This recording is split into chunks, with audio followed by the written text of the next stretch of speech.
Salam hormat kepada Pak Dadi dan teman-teman sekalian. Kami dari kelompok 10 ingin mempresentasikan tentang pengaruh globalisasi terhadap sastra Indonesia.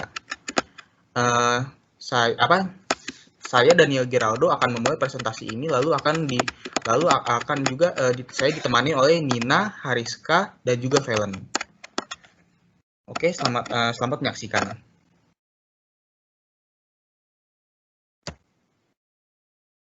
Nah, jadi agendanya itu terdiri dari 3 bab dulu.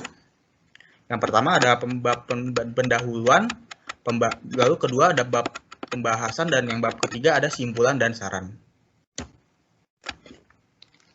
Berikutnya akan dijelaskan oleh teman saya. Saya akan mulai dengan bab 1 di pendahuluan. Next gimana ya? Oke. Pertama, latar belakang. Bahasa itu adalah kemampuan yang dimiliki manusia untuk berkomunikasi dengan manusia lainnya menggunakan tanda, misalnya dengan kata-kata maupun gerakan. Bahasa digunakan untuk berkomunikasi untuk menyampaikan pesan atau informasi baik secara lisan maupun tulisan. Dalam kehidupan sehari-hari, kita menggunakan bahasa di setiap aktivitas yang kita lakukan, baik lisan, tulisan, maupun bahasa tubuh. Setiap negara memiliki bahasanya masing-masing. Di Indonesia sendiri, kita memiliki bahasa nasional yang menyatukan seluruh bangsa, yaitu bahasa Indonesia.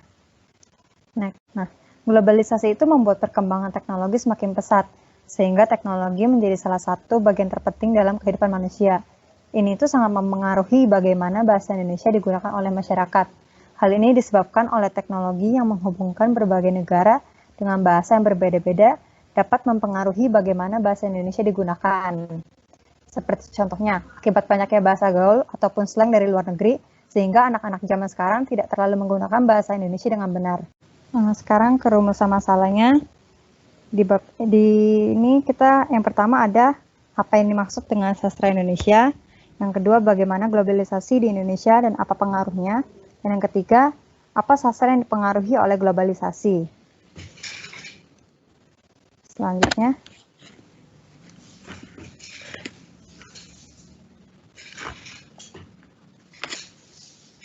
ini selanjutnya akan dijelaskan oleh teman saya, Rizka.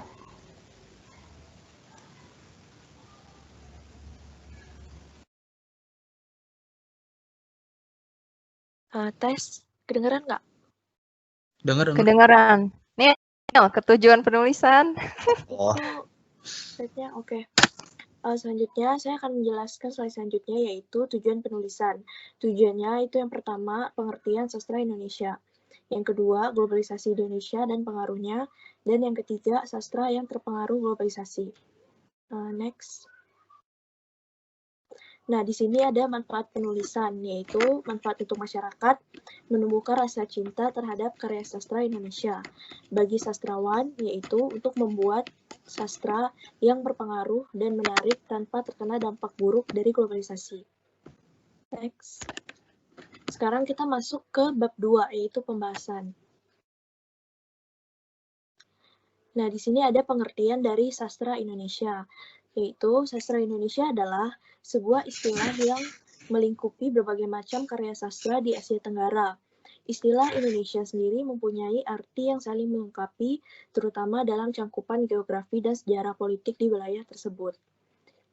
Tak kalah gagasan sastra di Indonesia sendiri merujuk pada sentro keswastraan yang dibuat di wilayah kepulauan Indonesia yang dapat menggunakan bahasa Indonesia, bahasa daerah, dan bahasa asing. Istilah sastra Indonesia merujuk hanya kepada kesastraan dalam bahasa Indonesia yang bahasa akarnya berdasarkan bahasa Melayu, di mana bahasa Indonesia adalah salah satu turunannya. Next. Slide selanjutnya akan dijelaskan oleh teman saya.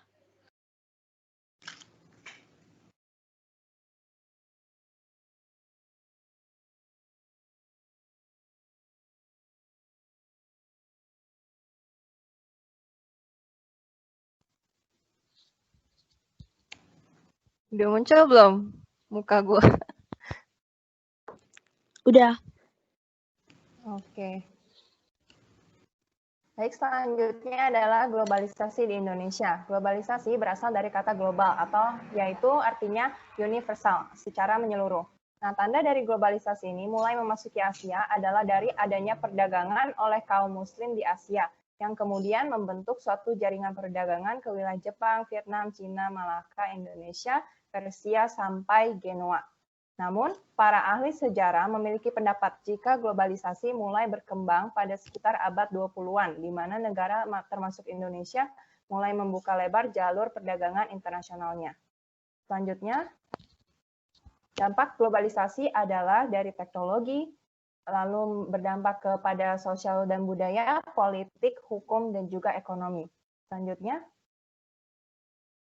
Saya akan menjelaskan slide selanjutnya, yaitu tujuan penulisan. Tujuannya itu yang pertama, pengertian sastra Indonesia. Yang kedua, globalisasi Indonesia dan pengaruhnya. Dan yang ketiga, sastra yang terpengaruh globalisasi. Next. Nah, di sini ada manfaat penulisan, yaitu manfaat untuk masyarakat, menumbuhkan rasa cinta terhadap karya sastra Indonesia. Bagi sastrawan, yaitu untuk membuat sastra yang berpengaruh dan menarik tanpa terkena dampak buruk dari globalisasi. Next. Sekarang kita masuk ke bab 2, yaitu pembahasan. Nah, di sini ada pengertian dari sastra Indonesia, yaitu sastra Indonesia adalah sebuah istilah yang melingkupi berbagai macam karya sastra di Asia Tenggara. Istilah Indonesia sendiri mempunyai arti yang saling melengkapi, terutama dalam cangkupan geografi dan sejarah politik di wilayah tersebut. Tak kalah gagasan sastra di Indonesia sendiri merujuk pada sentro keswastraan yang dibuat di wilayah kepulauan Indonesia yang dapat menggunakan bahasa Indonesia, bahasa daerah, dan bahasa asing. Istilah sastra Indonesia merujuk hanya kepada kesastraan dalam bahasa Indonesia yang bahasa akarnya berdasarkan bahasa Melayu, di mana bahasa Indonesia adalah salah satu turunannya. Next. Slide selanjutnya akan dijelaskan oleh teman saya. ini adalah globalisasi di Indonesia. Globalisasi berasal dari kata global atau yaitu artinya universal, secara menyeluruh. Nah, tanda dari globalisasi ini mulai memasuki Asia adalah dari adanya perdagangan oleh kaum muslim di Asia, yang kemudian membentuk suatu jaringan perdagangan ke wilayah Jepang, Vietnam, Cina, Malaka, Indonesia, Persia, sampai Genoa. Namun, para ahli sejarah memiliki pendapat jika globalisasi mulai berkembang pada sekitar abad 20-an, di mana negara termasuk Indonesia mulai membuka lebar jalur perdagangan internasionalnya. Selanjutnya, dampak globalisasi adalah dari teknologi, lalu berdampak kepada sosial dan budaya, politik, hukum, dan juga ekonomi. Selanjutnya, sastra Indonesia yang terpengaruh globalisasi. Yang kita tahu ada sastra Bali kuno dan juga ada sastra Bali modern. Nah, untuk sastra Bali modern ini berawal dari tahun 1931. Mari kita lihat contohnya di slide selanjutnya. Sastra Bali modern yang pertama adalah dari roman Nemu Karma, yang terinspirasi dari roman berbahasa Melayu lainnya, dan sejumlah cerita pendek bahasa Bali seperti Pamadat dan Ajam Mapalo. Sastra Bali modern lainnya yang terpengaruh globalisasi adalah dari Geguritan Sampik Intai, yang mana Geguritan ini terpengaruh oleh drama teater dari Cina, yang seperti kisah Romeo dan Juliet-nya. Next.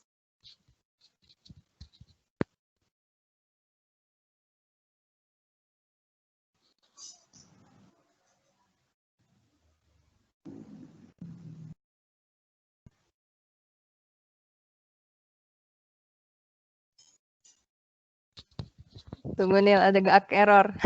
Oke, nggak apa-apa.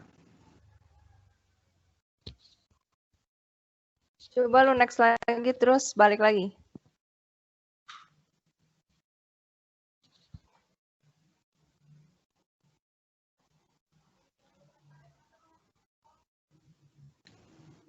Masih error. Oh, udah.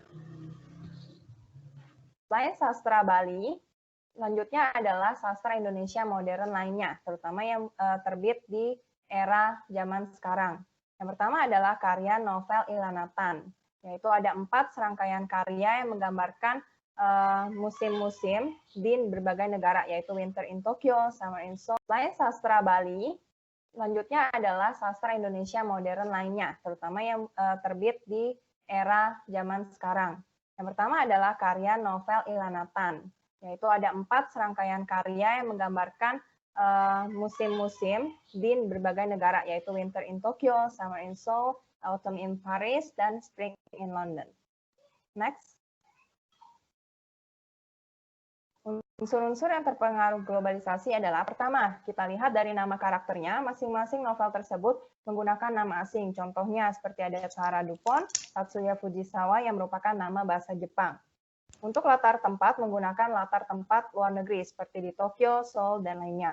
Untuk judul, menggunakan istilah bahasa Inggris yang isinya pun terkadang terdapat beberapa istilah bahasa asing juga. Dan latar suasananya menggambarkan suasana 4 musim yang tidak bisa kita jumpai di Indonesia. Next.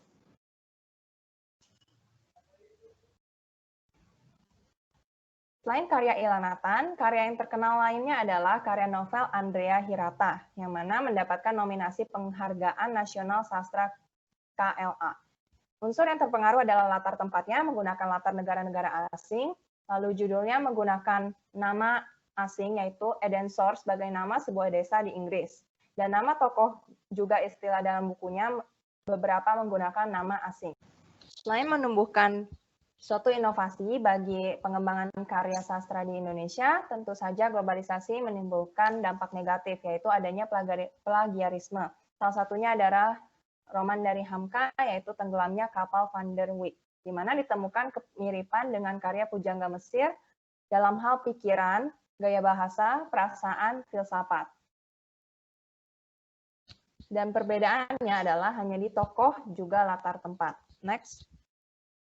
Selain itu, ada juga karya Hairil Anwar yang diduga plagiat terhadap karya puisi dari penyair bernama Sucihmo. Next.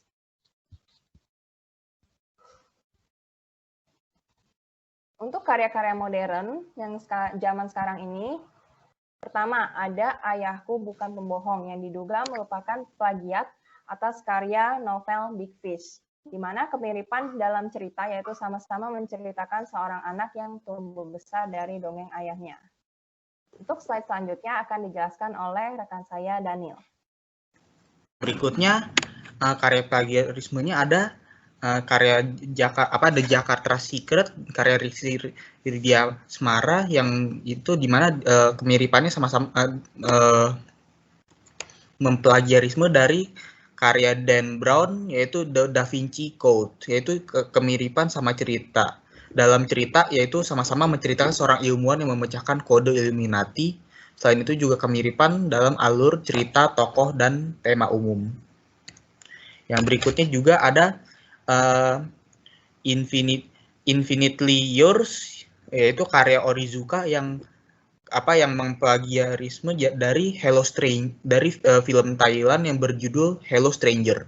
Kemiripan ditemukan dari alur ceritanya yang sama-sama menceritakan tentang sepasang pria dan wanita yang bertemu di saat tengah perjalanan ke Korea Selatan dan akhirnya jatuh cinta. Selain itu juga kemiripan dalam latar tempat menggunakan tempat di Korea Selatan yang pernah menjadi tempat syuting drama Korea tersebut. Lalu yaitu ada bab terakhir, kesimpulan dan saran. Nah, kesimpulannya itu sastra di seluruh dunia akan selalu mempengaruhi sastra satu sama lain dan tidak terkecuali juga sastra Indonesia. Kita dapat mengenal sastra-sastra Indonesia dan sastra-sastra Indonesia apa saja yang mempengaruhi ataupun terpengaruhi sastra-sastra negara lain. Kita sebagai warga negara Indonesia diharapkan agar dapat menggunakan sastra bahasa Indonesia dengan baik dan benar dan dapat menjadikan alat komunikasi di seluruh wilayah Indonesia dari Sabang sampai Merauke dan tidak terpengaruh dengan budaya asing atau era globalisasi saat ini.